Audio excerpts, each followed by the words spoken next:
4장까지를 각자 읽어왔습니다. 그런데 우리가 지난 주간에 읽었던 이 부분은 참으로 기독교 진리의 핵심 진리가 그 속에 담겨져 있습니다. 제가 이제 말씀을 준비하다가 이제 오랫동안 말씀을 가지고 이렇게 하니까는요, 조금 말씀이 새롭게 보이는데, 특별히 우리 마태복음이나 구약 성경과 한번 연결해 보세요. 마태복음에는 뭐가 나옵니까? 예수님이 출생하시고, 그리고 제자들을 부르시고, 그 다음에 여기저기 전도하시고, 병 고치시고, 그러시다가 잡히시고, 죽으시고, 부활하시고, 승천하시는 이야기. 즉 이야기잖아요. 그냥 예수님에 관한 이야기. 이걸 갖다가 내러티브라고, 내러티브. 근데 그 이야기가 그냥 이야기예요. 그냥 이야기예요. 근데 로마서는 그 이야기들이 어떤 의미를 가지는가를 설명하는 내용이에요. 그러니까는 이 로마서는 아주 논리적이고, 그리고 수사학적인 질문과 답변을 하면서 계속 논증해 가는 거예요. 문체가 완전히 다르죠. 마태복음의 내러티브에서 사용하던 그런 표현과 로마서에서 논증하는 그런 어조 자체, 문장 자체가 완전히 다릅니다. 그냥 복음서만 있다고 생각해 보세요. 여러분, 복음서만 있다. 그러면은 그 사건, 예수 사건을 해석을 하는데 이런 식으로도 해석할 수 있고 저런 식으로도 해석할 수 있고. 여러분, 지금 세상을 살아보면요, 특별히 우리가 지난 문재인 정권을 지나면서 우리는 어려서부터 반공교육을 받고 그렇게 자랐기 때문에 이 땅에는 공산주의에 대해서는 다 사람들이 나처럼 공산주의에 대해서는 다 철저하게 배격하는 사상을 가졌을 것이라고 그렇게 굳게 믿어왔어요. 내 주위에도 다 그렇고, 이 남한 땅의 공산주의는 발붙일 틈이 없다고 생각했는데 너무나 놀랍게도 그런 사람들이 거기에 아직도 경도되어 있는 사람들이 얼마나 많은지요. 우리 국민의 반수가 그렇다는 것을, 아니죠, 반수까지는 안 되는데, 그러나 거의 많은 사람들은 그냥 끌리는 대로 지금 끌려가고 있는 거예요. 그렇듯이요, 사람의 생각이라는 것은 상대적이에요. 그리고 아주 편파적입니다. 그런데 로마서가 있어가지고 그 여러모로 해석할 수 있는 그 사건들을 정확하게 논리적으로 논증을 통해서 우리에게 가르치는, 예수 사건이 가지는 의미가 무엇인가를 가르치는 이 책이 탁 나오는 거예요. 복음서가 있고 사도행전이 있고 그 다음에 서신서의 첫 책으로 로마서가 나오는 것은 그런 관점에서 봤을 때 참으로 적합한 위치다. 마태복음이 신약 성경의 첫 번째 자리 잡는 것도 너무나 적합한 것을 확인했고, 그 다음에 이 로마서가 서신서의 첫 책이 되어서 모든 교회들이 같은 신앙 체계 안에서, 원리 안에서, 교리 안에서 신앙생활을 할 수 있는 기초를 제공한다는 것 또한 절묘한 하나님의 위치, 배치다라는 것을 생각하게 됩니다. 지난 주간에 제가 1장에서 4장까지를 설교를 하면서 얼마나 큰 은혜를 받는지 몰라요. 로마서를 한두 번 읽었겠습니까? 여러 번 읽었지만은 이번에 읽고 하니까는 이전보다 훨씬 밝게 보이고 뚜렷하게 정확하게 보입니다. 자, 오늘은 그 1장에서 4장 내용을 한번 요약해보고 여러분들이 더 구체적으로 알고 싶은 것은 지난 주간에 그 설교를 찾아서 보시면은 한 절 한 절 제가 자세하게 설명을 했습니다. 자, 1장 16절 17절을 우리 같이 보겠습니다. 1장 16절 17절을 우리 같이 한번 합독하겠습니다. 1장 16절 17절 시작. 내가 복음을 부끄러워하지 않으니 이 복음은 모든 믿는 자에게 구원을 주시는 하나님의 능력이 됨이라. 먼저는 유대인에게요 또한 헬라인에게로다. 복음에는 하나님의 의가 나타나서 믿음으로 믿음에 이르게 하는 기록된 바 오직 의인은 믿음으로 살리라 함과 같으니라. 이 16절 17절 특별히 17절은요 의인은 믿음으로 말미암아 살리라. 이 하박국서를 인용하는 말씀인데요. 이것이 위대한 기독교 진리를 담고 있는 말씀으로서 너무나 유명하죠. 자, 여기 나오는 단어를 한번 보세요. 단어를 첫째 하나님의 의가 나타났다. 하나님의 의가 나오죠. 그 다음에 어떻게 믿음으로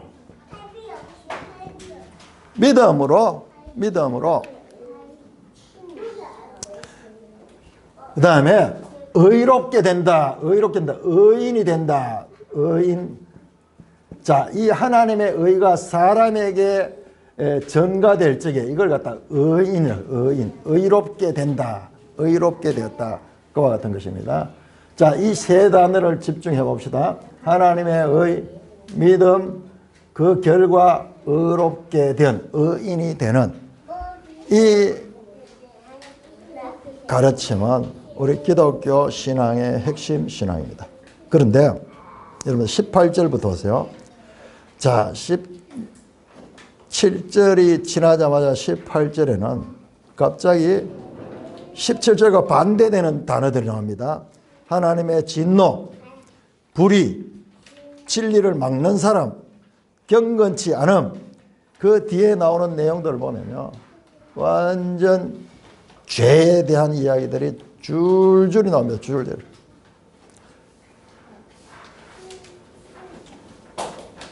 (21장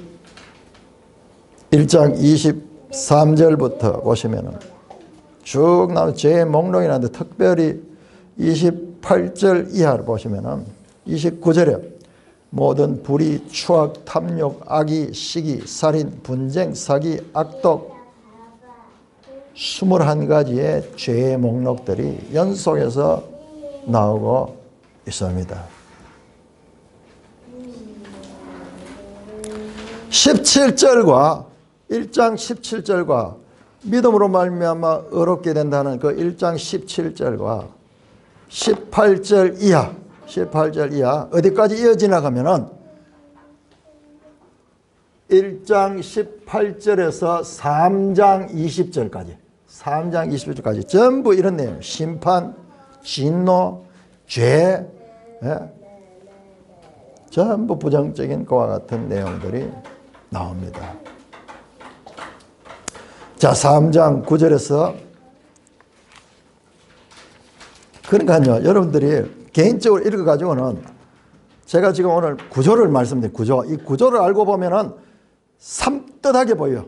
마치 이 흐릿한 안개 같은 것이 싹 거치듯이 보는 거예요. 여러분들이 로마서 읽으면 우리가 대충 의미는 알아요. 의미는 아는데 그러나 이것이 어떤 구조를 가졌는가를 알게 되면요 명확하게 하는 뜻이 보입니다. 자, 3장에 나오는 그 말씀 가운데서도 3장 9절에서 10절부터 의인은 없나니 하나도 없으며 깨닫는 자도 없고 하나님 찾는 자도 없고 다 치우쳐 무익하게 되고 선을 행하는 자 없다. 목구멍은 열린 무덤, 혀는 속임, 입술에는 독사의 독, 그 입에는 저주와 악독, 발은 피 흘린 데 빠르고 파멸과 고생, 전부 죄와 그 죄의 결과로 오는 비참한 상태를 설명하는 내용이 무려 1장 18절에서 3장 20절까지. 여기가 전부 하나님의 심판 그리고 죄에 대한 말씀으로 가득 차 있습니다. 1장 17절에서 믿음과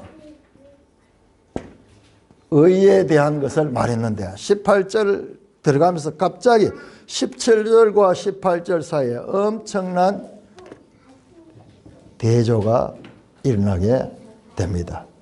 자, 그렇다면 3장 20절이 끝나고 3장 21절에 한번 가볼까요? 3장 21절부터 자, 어떻게 연결되는가 보세요. 1장 17절에 나왔던 하나님의 의, 믿음, 의인이라는 이 표현이 여기에서는 딱 감추어져 있다가 여기에서는 전부 반대되는 죄와 심판과 진노 이런 것만 나왔다가 다시 3장 21절 이하에서 여러분 보세요. 3장 21절 하나님의 의가 나타났다. 하나님의 의가 나왔죠. 하나님의 의. 22절에도 또 나옵니다. 하나님의 의는 차별이 없다. 그 다음에 22절에 예수 그리스도를 믿음으로 말미암는 모든 믿는 자에게 자, 믿음이 나옵니다. 믿음 하나님의 의. 그 다음에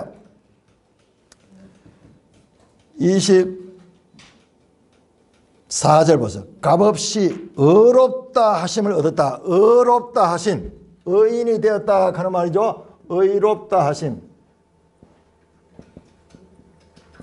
자, 제가 시알리 보니까는요, 요 세 단어, 1장 17절에 나왔던 핵심 단어였던 하나님의 의, 믿음, 의롭게 되었다. 이 단어가 집중적으로 2장 21절, 22절, 25절, 26절, 26절에 세 번이나 의롭게 되었다는 말이 나오고 28절, 30절 쭉 나옵니다. 뭐냐?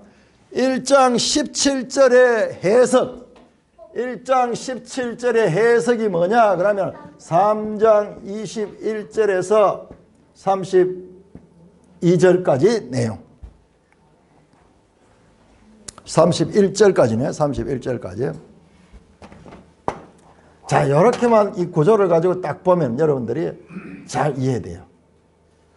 자, 이 하나님의 의 그리고 믿음 의인이라는 1장 17절의 말씀이 선포되고 그 다음에 1장 18절 3장 20절에는 이 죄와 심판에 관한 색깔로 치면 여기는 완전 캄캄한 어두운 것이 어두운 것. 그러다 3장 21절부터 갑자기 빛이 쫙 비춰지면서 1장 17절에 나왔던 하나님의 의, 믿음, 의롭다 하심, 의롭게 됨 이야기가 집중적으로 나오고 있는 거예요.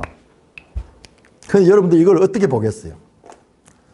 두루마리 돼 있으면, 두루마리로 쭉 펴 있으면 이게 보이는데 우리가 지금 한 장 한 장 이렇게 되니까는 3장에서 이런 내용이 나와도 1장에서 나왔던 내용을 이따가 보면은 다 잊어버리고 여기 또 나오니까 앞에 나왔던 말이 또 나오는 것 같고 이러지만은 이런 구조를 가서 1장 17절은 하나의 복음의 선포고 그 다음에 이 복음의 선포가 있기 위해서는요 이걸 알아야 돼요.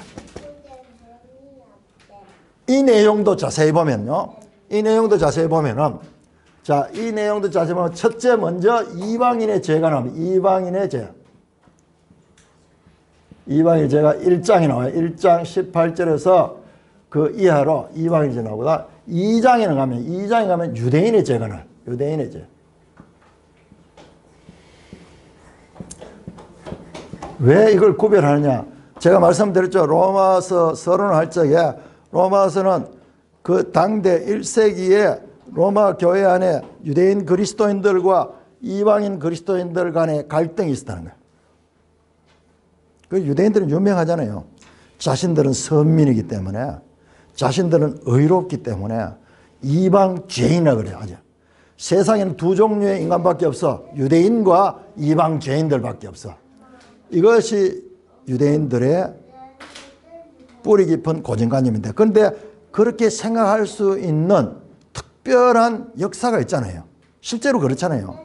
유대인들은 하나님이 택하시고 언약을 맺으시고 지금까지 하나님이 그들 가운데 인도해 왔잖아요. 그렇기 때문에 유대인들은 우리는 선민이다.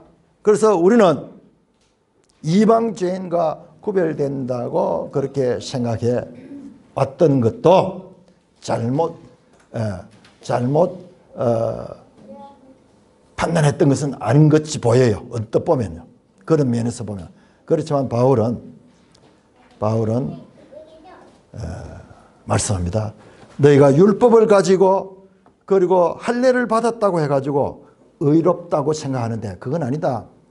율법을 받고 할례를 가졌어도 그 율법을 온전하게 지키지 아니하면은 율법을 소유한 것만으로서 의롭다함을 얻을 수 없다는 충격적인 말씀하는 거예요.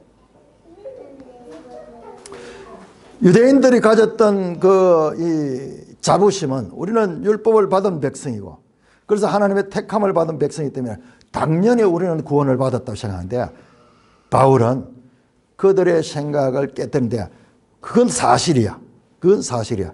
그렇지만은 그 율법을 받고 할례를 행하고 안식일을 지키고 유대인다운 그 표지를 행한다고 해서 구원을 받는 것이 아니라 그것을 말씀을 그대로 지켜야지 구원을 받는다. 율법 자체를 온전하게 지킬 때 구원을 받는데 유대인들 자신들은 착각하는 거예요. 자신들은 율법을 온전히 지킨다고 생각하는데 그러나 그들은 율법을 온전히 지키지 못합니다. 그들도 마찬가지로 죄인이기 때문에. 그래서 여러분 마태복음에서 율법 잘 지키로 유명한 바리새인과 서기관들이 예수님부터 집중 공격을 받잖아요. 완전히 우리 사고를 뒤집어 엎어버리잖아요. 아니 율법을 가장 잘 지키는 서기관과 바리새인들을 예수님은 저주받을 자로서 그렇게 책망하는 이유가 그들이 지금 착각을 하고 있기 때문에 그들은 율법을 가지고 있고 율법을 많이 알고 율법을 자기들 나름대로 지킨다고 생각하고 있지만 그러나 그들이 그 속에 외식적인 율법의 본 정신을 어기면서도 나는 율법을 많이 지켰으니까는 구원을 받는다 하는 그런 선민의식에 사로잡힙니다. 여러분 율법을 대표하는 서기관과 바리새인이 그러면요 나머지 사람들은 더 말할 것도 없어요. 그런데 자칫 생각하면 그들만 그런 것 같고 그렇게 착각하는데 아니에요. 강조입니다. 강조입니다. 지금도 로마서에서 지금 그 같은 것을 증명하는 그래서 3장에 오면은 핵심 메시지가 뭐냐? 유대인과 이방인을 합쳐가지고 이걸 갖다 모든 사람 인간 일반 차별 없이 유대인과 이방인 차별 없다. 그 이야기가 계속 나옵니다. 뒤에도 나옵니다. 이 말은 유대인들의 고정관념, 차별이 있고 자기들은 선택함을 받았기 때문에 자기들은 구원받았다는 그 고정관념을 깨뜨리는 일이에요. 모든 사람이 죄인다. 그와 같은 결론이 도출이 되는 것입니다. 이거 뭐예요, 아버님? 3장 10절에 보니까는 기록된 바 의인은 없나니 하나도 없으며 의인이 없다. 유대인들도 아니야. 다 죄인이야. 다 죄인이야. 그러므로 모든 사람이 죄인이라는 그와 같은 결론을 도출해 냅니다.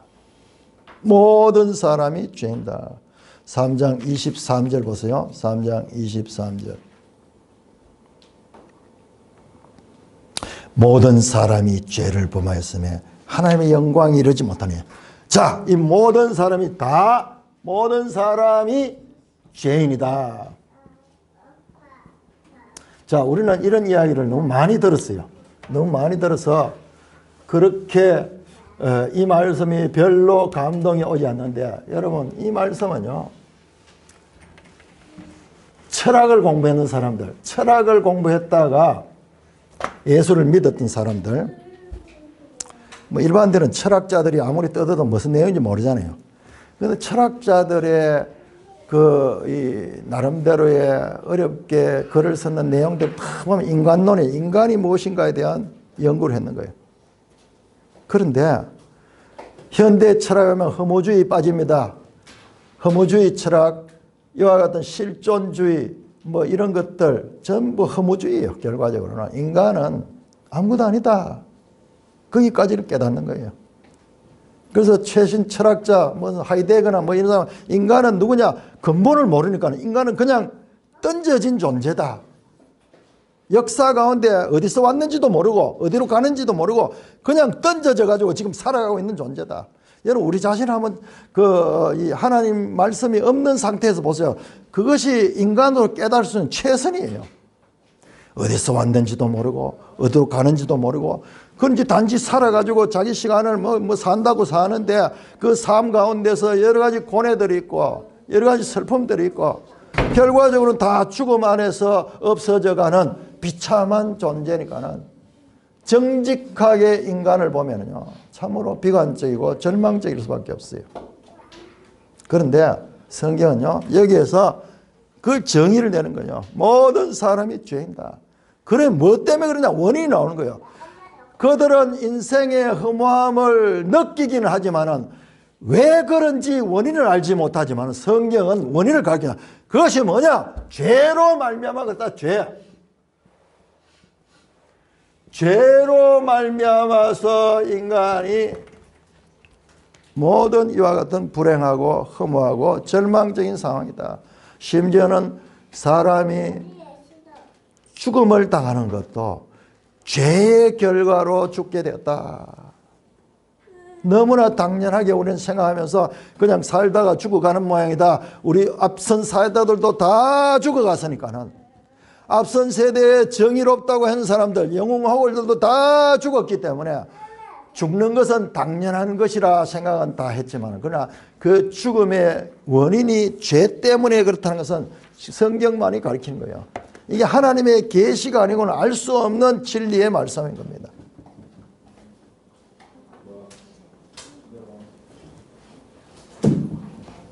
자, 이와 같은 가르침이 1장 18절에서 나타납니다. 자, 2장 12절 13절 한번 볼까요? 자, 유대인들의 우월성을 깨뜨리는 말씀입니다. 2장 12절 13절. 그러면은 이런 이야기를 할 때마다 유대인들은 의심이 드는 거예요. 뭐냐 그러면, 분명히 하나님이 과거 모세를 통해서 자기들을 선택했고 율법을 줬고 제사법도 줬고 지금까지 유대인들은 그런 하나님의 택한 백성으로 살아왔는데, 바울은요 그것에 대해서 12절 13절 우리 같이 했습니다. 시작. 무릇 율법 없이 범죄한 자는 율법 없이 망하고 또한 율법이 있고 범죄하는 율법으로 말미암아 심판을 받아. 하늘 앞에서 율법을 듣는 자가 의인이야. 오직 율법을 행하는 자라야 의롭다 하시면 한다. 자, 율법 없이 범죄한 자는 이방인들. 그 다음에 율법 있고 범죄한 자는 유대인이에요. 자, 2장 25절 26절 같이 읽습니다. 시작. 네가 율법을 행하면 할례가 유익하나 만일 율법을 범하면 네 할례는 무할례가 되느니라. 그런즉 무할례자가 율법의 규례를 지키면 무할례를 할례로 열 것이야. 여기서 할례자는 유대인, 무할례자는 이방인을 가리킵니다. 결과적으로 유대인들이나 이방이나 모든 사람이 죄인이다. 그러니까 유대인들이 계속 질문이 되는 거예요. 3장 1절 한번 3장 1절. 자, 이런 배경에서 이런 질문이 나옵니다. 지금 이 로마서 2장 3장은요 바울이 자문자답합니다. 이게 헬라적 수사학의 하나로서 자신이 질문을 하고 자신이 답변을 하면서 마치 가상적인 상대자를 앞에 두고 이야기하듯이 자기 생각을 논증해가는 그와 같은 헬라적 수사학이에요. 수사학. 저 헬라의 철학자들이 대화법을 통해 가지고 자기의 뜻을 많이 전했잖아요. 그렇듯이 이런 수사학. 그러니까는 3장 1절에 그러면 유대인이 나음이 뭐며 할례의 유익이 뭐냐? 유대인들은 뭐냐? 분명히 이 구약시대에 유대인들을 통해서 하나님이 역사해 왔는데 유대인들이 그 이방인과 똑같다면 유대인이 뭐냐? 그 질문을 하는 거예요. 질문. 유대인이 나음이 많이 있다. 많이 있다. 그러나 그와 같은 유대인의 우선권이 있다 하더라도 그 자체가 우선권 자체가 구원을 받고 안 받는 거하고는 관계없다.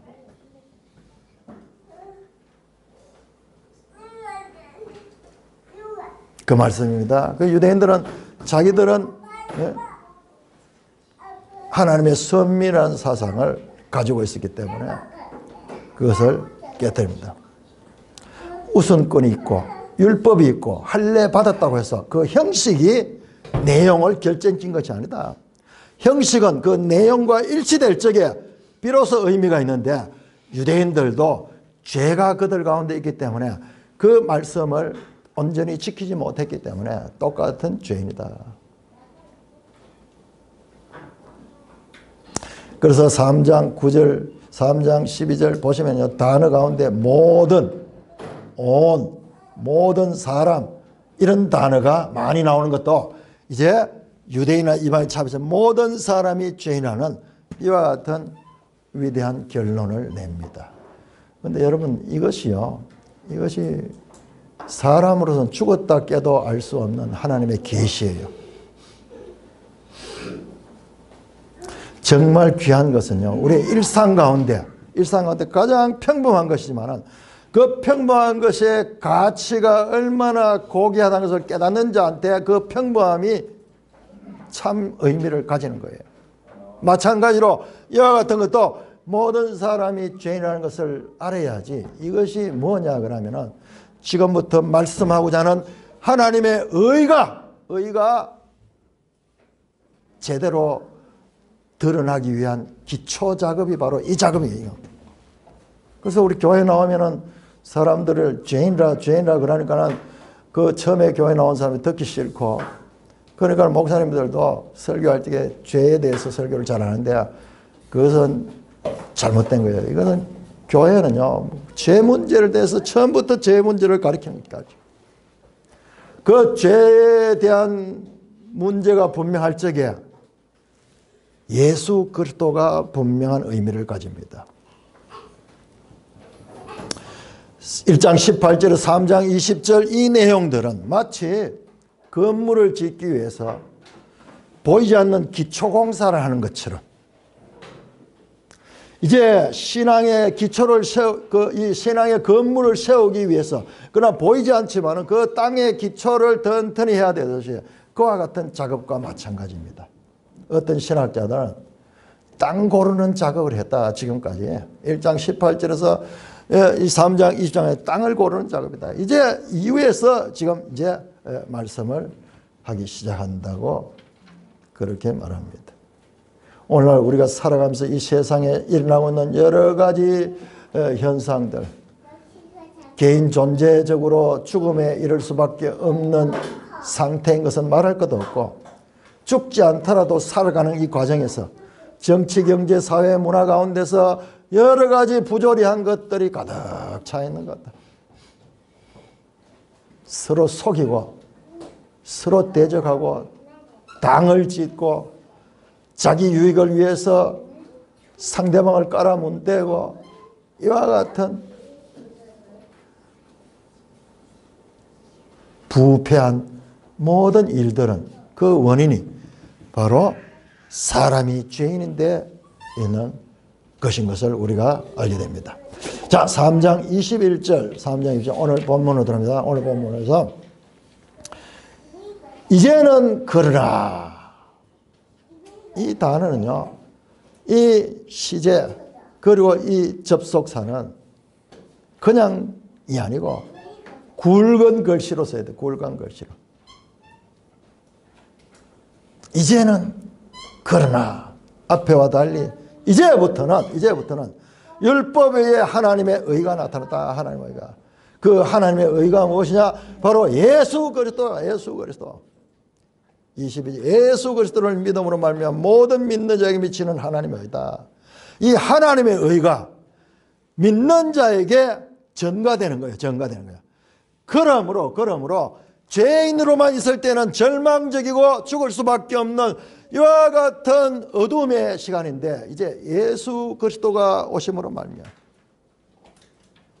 여러분 우리가 복음서에 봤던 예수님 출생과 예수님의 행하심과 예수님의 공생애 자체가 그냥 사건을 보면 그냥 사건이지만 그것이 가지는 영적인 의미를 지금 설명하는 이제는 거기 벌써 이어서 나오는 모든 단어들이 예수 그리스도.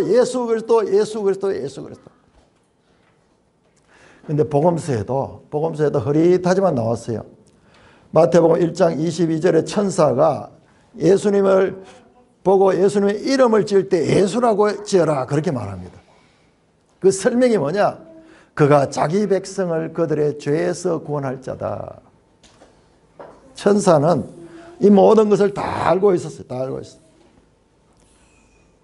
예수라는 이름 자체가 자기 백성을 죄에서 구원한다. 3장 22절, 24절, 25절, 26절 예수 그리스도. 3장 22절 자 예수 그리스도를 믿음으로 말미암아 모든 믿는 자에게 미치는 하나님의 의다. 자 예수 그리스도 사건. 복음서를 우리가 통해서 예수 그리스도에 대해서 우리가 배웠는데 예수 사건은 이런 영적인 의미를 가진다. 예수 그리스도를 믿음으로 말미암아 모든 사람에게 미치는 의다. 이걸 갖다 한자어로 이신칭이라 그러면 칭.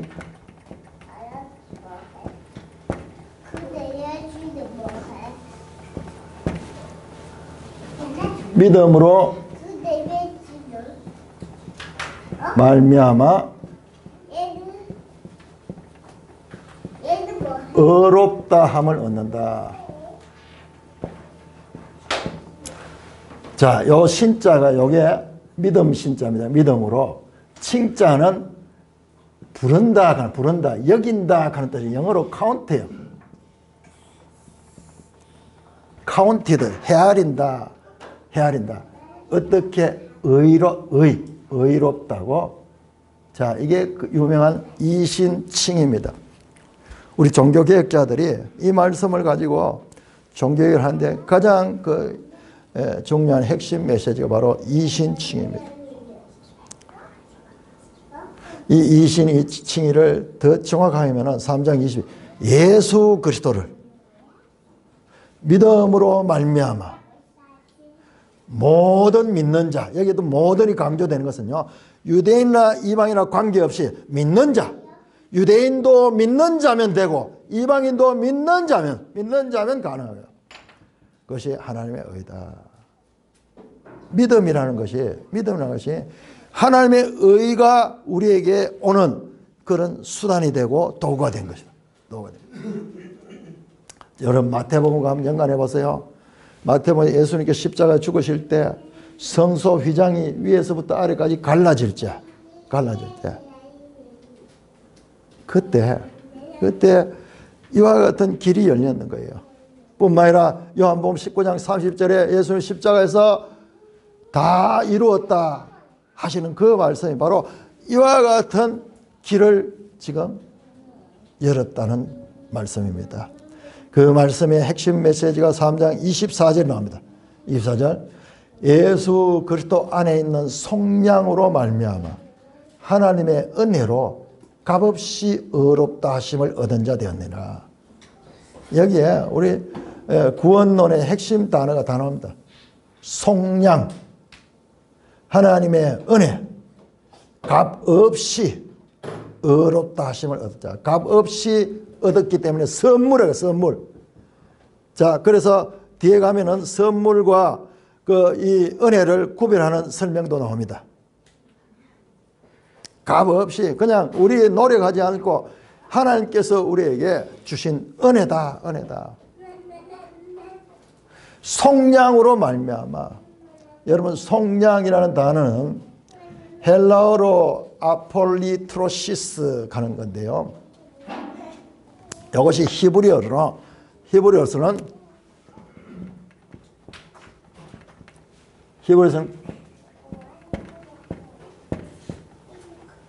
고엘 간 고엘.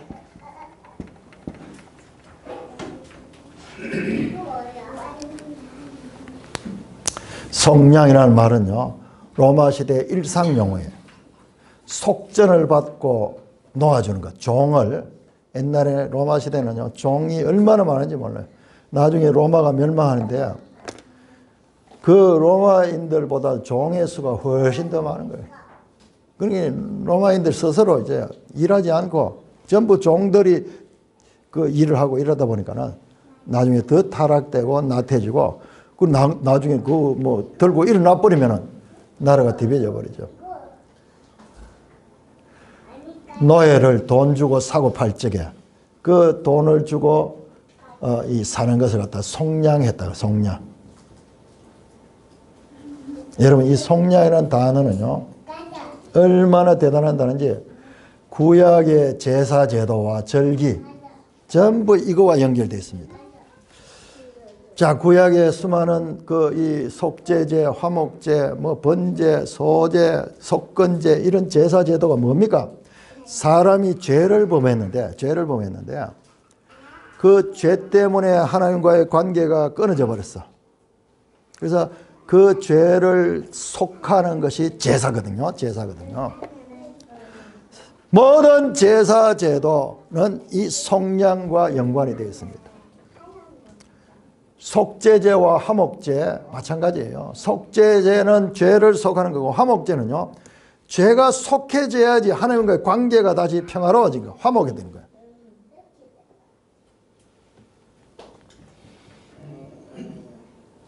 여러분, 절기 가운데서도 대속죄일, 1년에 한 번이 대속죄일, 전 이스라엘 백성들이 죄를 속하는, 이것도 바로 내 죄를 지금 속량하는 것과 연관이 있는 거예요.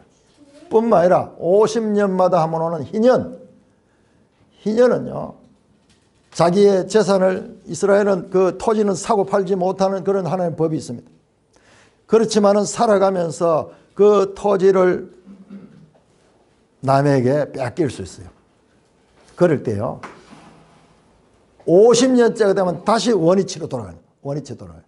아주 특별한 그와 같은 경제제도, 토지제도, 성경에 나오는 토지법입니다. 희년법.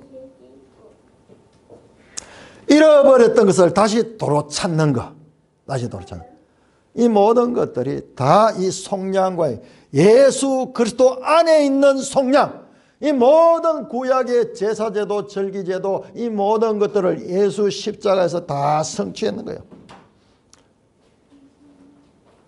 그래서 25절에 이 예수를 하나님이 그의 피로서 믿음으로 말하는 화목제물로 세웠다. 속량과 제물 나오죠. 여러분, 매일 성경 보세요. 화목제물 해놓고 거기에다가 따로 주석을 달았는데, 화목제물, 힐라스테레오는 속죄소를 가리킨 단어다. 이게 화목제물이라는 번역이 안 맞아요. 이거는 2차적인 거예요. 속죄제물. 번역이 힐라스테레온 가는 것을 화목제라는데, 자, 여러분 보세요. 속죄제가 뭐냐 그러면 죄를 속함을 받아야지 그 다음에 화목은 따라오는 거예요. 자, 내가 화목해서 죄를 소환받는 것이 아니라 먼저 죄를 사함을 받고 난 다음에 하나님 관계가 화목되는 거예요. 순서가 그걸로 되는 거예요. 그래서 이 단어는 원어적으로 속죄제에 더 가깝고, 심지어는 이 속죄소를 가리키는, 속죄소 하는 것은 이 법궤 뚜껑에 있는 그걸 갖다 속죄소라고 합니다. 법궤 뚜껑을. 그것을 시온소라고 하기도 하고 속죄소라는데 같은 말이에요. 자, 이것도 보세요. 화목제와 속죄제와 마찬가지로 속죄소, 시은소 전부 한자죠. 과거 전부 한자이기 때문에 우리가 한자를 요즘 안 비우면은 앞으로 어떻게 하는지 모르겠어요. 속죄소 그런 건 죄를 속함을 받는 장소, 시온소는 하나님의 은혜가 베풀어지는 장소. 똑같은 이야기잖아요. 하나님의 은혜가 베풀어져야지 죄가 속함을 받거든요. 죄가 속함을 받은 것은 하나님의 은혜를 받은 거예요. 벌써 이 단어 속에 법궤 뚜껑에 있는 이 이름 속에서도 예수 그리스도를 통한 구원의 메시지가 그 속에 다 나타나고 있는 것입니다. 여러분 사도 바울은요 죄의 종에서 속량함을 받는 것을 이야기를 하고 있는데, 여러분 이 속량함이 얼마나 놀라운 거냐 그러면요, 단지 종에서만 해방되는 것 이상이에요. 종에서만 해방되는 것 이상인 것을 우리가 알 수 있습니다. 한번 찾아볼까요? 자, 로마서 6장 이제 이 내용을 더 자세하게 풀어서 설명하는 것이 이제 5장 6장 계속 이어집니다.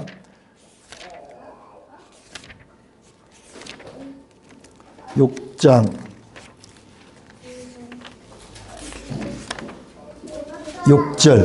6절 우리가 알거니와 우리 옛사람이 예수와 함께 십자가 못 박혀서 죄의 몸이 죽어 다시는 우리가 죄의 종노를 하냐. 종노릇에서 속량을 받잖아요. 죄의 종으로 있었던 거예요. 죄의 종으로. 자, 그래서 종으로부터 속량 왔습니다. 자, 8장 보세요. 로마서 8장 21절. 8장 21절. 그 바른 피조물도 썩어짐의 종로에서 해방되어, 자, 썩어지는 것, 죄의 종, 썩어짐, 그 다음에 사망 전부 연결되어 있습니다. 죄는 사람을 부패하게 만들고, 부패는 뭐냐 하면 사망의 현상이요. 사람이 죽으면은요 부패가 시작되는. 전부 이게 죄와 연관된 그와 같은 메시지입니다. 죄의 종에서 속량받았죠. 자, 이것만 해도 너무나 놀라운 해방이잖아요. 해방. 그런데 해방이 되어서 어떤 존재가 됐는가를 보세요. 자, 5장 17절 보세요. 5장 17절. 5장 17절. 한 사람의 범죄로 말미암아 사망이 그 사람을 통하여 왕노라하니라. 더욱 은혜와 의의 설문을 넘치게 받는 한 분 예수 그리스도 생명 안에서 왕노라다. 자, 종되었던 것은, 우리가 죄의 종되었던 것은 반대로 이야기하면 사망이 우리의 왕이 된 거예요. 사탄, 죄, 사망은 전부 연결된 개념입니다. 사망이 우리에게 왕노를 했고 우리는 그 사망의 종이 되었던 거예요. 그런데 예수 그리스도 말미암아 우리가 어떻게 생명 안에서 왕노란 생명, 그리스도 안에서 죄의 종에서 생명의 왕으로 신분이 변화된 것입니다. 21절 볼까요? 5장 21절 같이 읽습니다. 5장 20 시작. 이는 죄가 사망 안에서 왕노란 같이 은혜 또한 의로 말미암아 왕노를 하여 우리를 주 예수 그리스도로 말미암아 영생에 이르게 하라. 왕같은 제사장이라고 그 베드로 사도가 성도들을 향하여 말했는데 바로 이와 같은 거예요. 죄의 종되었고 사망의 종되었고 마귀의 종되었던 자가 예수 그리스도 안에서 왕노를 하는 자들로, 우리가 이 왕노릇이 구체적으로 어떤 것인가는 우리가 지금 여기에서 잘 알 수 없지만은요, 우리가 너무나 영광스러운 신분으로 변화했다는 것을 가르쳐 주는 것입니다. 여러분, 죄의 종된 데서 속량받아서 해방되는 것만 해도 놀라운데 왕노를 할 수 있는 그와 같은 신분의 변화가 왔는 것입니다. 그러므로 3장 21절에서 이제는 그러나라는 이 단어는 이 시제, 예수 그리스도 통해서 새로운 시대가 왔는 이 이제는요 인류 역사상 가장 기쁨의 때고 환희의 탄생이 나오는 때입니다. 모든 성경 이야기들은 이 때를 향하여 전개되어 왔습니다. 예수님의 십자가의 죽으심과 부활과 이 모든 것들도 이 때를 성취하기 위한 것입니다. 저 구약의 창세기부터 수많은 이스라엘의 역사 이야기들, 그와 같은 것들도 궁극적으로 이 때를 향하여 오고 있었던 것입니다. 이 하나님의 의가 예수 그리스도를 믿는 자에게 덧입혀지는 은혜 중에 은혜의 때가 바로 이 때는 이제는 것입니다. 이 은혜를 사람에게 연결해주는 수단이 바로 믿음입니다. 여러분, 세상 역사는 이 놀라운 하나님의 이 구속사의 놀라운 시대, 새로운 시대를 알지 못해요. 그럼에도 불구하고 조금씩 알아가게 되었던 것입니다. 여러분들, 지금 우리가 사용하고 있는 소위 서기하거든요. 2023년은 서력기원 2023년. 여러분, 우리나라는 우리가 어린 시절에 그 60년대 이때 책을 보면요. 책 같은데 발행연도가 단기 4223년가 전부 그렇게 나왔어요. 우리가 서기만 따로 쓴 것이요. 그렇게 오래되지 않아요. 그런데 오늘 전 세계가 통일되게 이 서기를 기록한 것은 바로 이제는 예수 그리스도의 사건인 그것을 깨닫기 시작해가지고, 이것이 600년대 일부 사람들이 이 시간의 중요성을 깨닫고 서기 시작했고, AD 1000년경부터 와서 기독교 국가들이 이 사건이 있습니다. 예수 사건을 역사의 새로운 출발점으로 삼고 그렇게 기원의 때로 규정해서 AD와 BC, 예수 이전은 Before Christ, AD는 Anno Domini, 주님 이후로 해서 지금 이렇게 쓰고 있는 거예요. 세상의 이 어두운 역사도 알지 못하면서도 지금 바로 이 로마서 3장 20절을 말하는 이제가 가지는 이 놀라운 변화의 시대를 이해를 하고, 지금 우리도 모르면서 그냥 그거 쓰고 있는 거예요. 사랑하는 형제 자매 여러분, 저는 오늘 로마서 1장에서 3장 집중적으로 4장은 아까 말씀드렸듯이 아브라함을 예를 들어가지고 이 믿음으로 말미암은 의가 어떻게 적용되는 것을 설명하는 보충 설명 실례를 들어서 가르치는 것입니다. 로마서 1에서 3장을 통해서 인간의 절망적인 죄에 종된 상태의 비참함과, 또한 3장 21절 이후로 하나님의 의이신 예수 그리스도로 말미암아 믿음으로 죄에 종된 상태에서 생명 안에서 왕된 상태로 변화되는 인류 역사의 가장 놀라운 변화의 시간을 말씀을 드렸습니다. 우리가 예수님을 그리스도 즉 구원자로 믿는다는 것은 이와 같은 영적인 패러다임의 변화를 가진데, 우리의 믿음이 이와 같은 구속사적인 이와 같은 변화에 잇대어서 우리의 믿음이 연결되고 있는 것입니다. 그러면 또 우리가 좀 궁금할 거예요. 우리가 그리스도 안에서 이와 같은 신분의 변화를 받은 자, 근데 내 자신의 모습을 보면 아직까지 너무나 부족한 분들이 많고 또 죄에 끌려갈 때가 많이 있어요. 자, 원칙적으로는 이와 같은 원리가 바로 그리스도인에게 적용되고, 이제 좀 더 구체적으로 우리 삶의 문제에 대한 그런 부분은 이제 5장, 6장을 통해서 5장을 통해서 아담과 예수 그리스도를 비교하면서 설명하고, 6장, 7장을 통해서, 그리고 8장을 통해서 성령으로 우리가 어떻게 거룩한 삶. 자, 여기서 강조된 것은 한마디로 칭의입니다. 칭의. 그리고 6장 이후는 이제 의롭다함을 받은 사람들이 어떻게 성화, 성화는요, 하나님의 백성들이 어떻게 점점점 거룩하게 변하여 가는가, 그와 같은 내용을 다루는 아주 논리적으로 그렇게 전개되는 말씀이 이어지게 될 것입니다. 이번 6월 한 달 로마서를 밝히 깨달으며 그리스도 안에서 내 개인이 어떤 존재인가, 또한 교회가 가지는 의미가 무엇인가를 바르게 깨닫고 이 땅에서부터 하나님의 백성으로서의 그리스도 안에서 자부심을 가지고 살아가는 모든 산돌교회 되기를 주님의 이름으로 축원합니다. 오 하나님, 은혜를 감사합니다. 이 놀라운 구속사의 메시지들을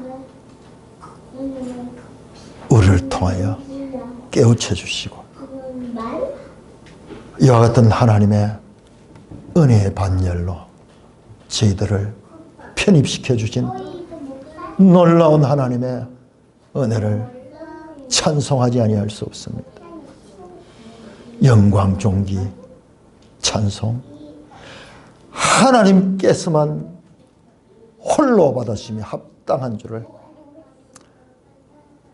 다시 한번 고백하지 아니할 수 없습니다. 예수님 이름으로 감사하며 기도드리옵나이다. 아멘.